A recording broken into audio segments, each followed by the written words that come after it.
Praise the Lord. இன்றைய நாளில் ஆண்டவர் சொல்ல விரும்பும் வார்த்தை, இதோ நான் மாம்சமான யாவருக்கும் தேவனாகிய கர்த்தர், என்னாலே செய்யக்கூடாத அதிசயமான காரியம் ஒன்றுண்டோ. எரேமியா 32:27. அன்பான தேவனுடைய பிள்ளைகளே, நம்ம ஆண்டவராகிய இயேசு கிறிஸ்தவங்களுக்கு மட்டும் சொந்தம் கிடையாது.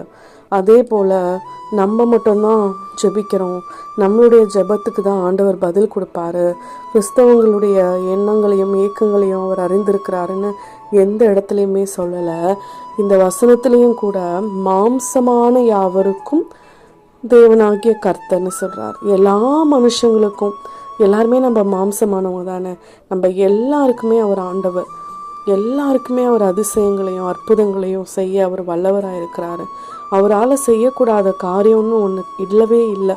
அதை நம்ம தான் பல நேரங்களில் மறந்து போயிட்டு உலக மனுஷங்களை போல எல்லாரோடையும் சேர்ந்து நாமும் நன்றி மறந்தவர்களாகவும் ஆண்டவருடைய விசுவாசத்தையும் அதிசயத்தையும் அற்புதத்தையும் மறந்தவர்களாகவும் பூமியில் வாழ்கிறோம்.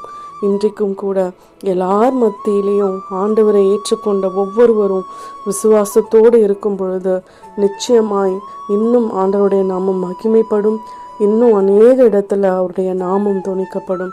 எனவே இந்த வசனத்தின்படி நாம் ஒவ்வொருவரும் ஆண்டவருக்கு சொந்தமானவர்கள் என்று நம்பி ஆசீர்வாதங்களை பெற்றுக்கொள்ளலாம். ஆமேன்.